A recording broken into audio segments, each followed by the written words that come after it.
America's comeback in space cruised serenely into its third day. Discovery's crew even had time for the concerns of P.J. Morgan, a young Brooklyn letter writer.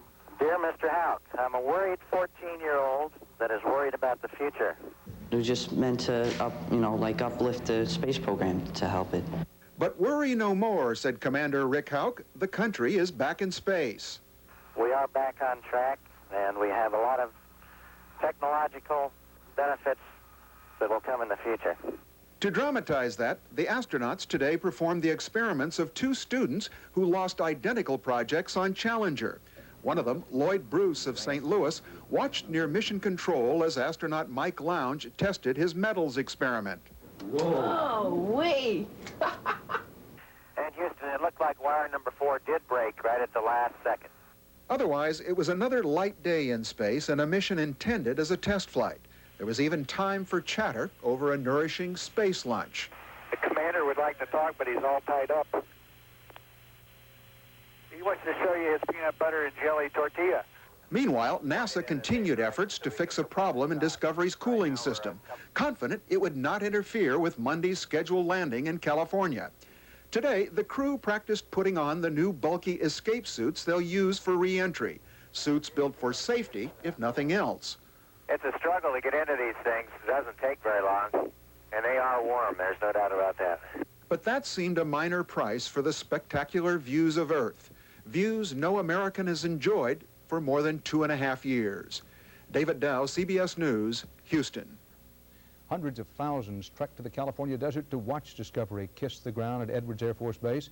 CBS News correspondent David Dow reports on the comeback for Discovery and the American Space Shuttle program. The crowd of more than 400,000 was still arriving when the welcome news was flashed to Earth. Roger, not clear. We're all suited up, ready to come home. Right on schedule, Discovery and its crew streaked from space across the Pacific toward their California homecoming. You can see Edwards from here, Houston. It sure looks gorgeous. The cheering began with the first sight of the spacecraft. It grew as Discovery crossed the desert lake bed toward the first shuttle landing in more than 2.5 years. The 4-day flight had been almost trouble-free. Gear down. It was a fast landing by past standards, about 235 miles an hour. But Discovery, equipped with stronger landing gear and dozens of post-Challenger modifications, handled it gracefully. Commander Houck now rotating the nose down, standing by for nose gear and touchdown. They cheer, and it just sends goosebumps up and down my spine. I thought it was the most exciting thing I've probably ever seen in my life. I think we're back in space again. This is the beginning of a new era. As far as we're concerned, it's been a long 2.5 years, and I'm glad everybody's down safely. The astronauts stepped out carrying an American flag. They were greeted by Vice President Bush, who insisted his appearance was not campaign-related.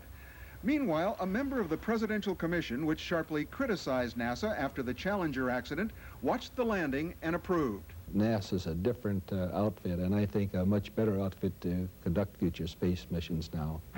Late today, the astronauts emerged for a brief ceremony. I want you to remember what this flight meant to America, and I want you to remember that we should continue to dream for the future, and space should be a part of those dreams. The shuttle's comeback was deliberately cautious, a test flight with a relatively light agenda for the astronauts. The question now is whether NASA can safely maintain a schedule of flights that will grow to 10 in 1990. David Dow.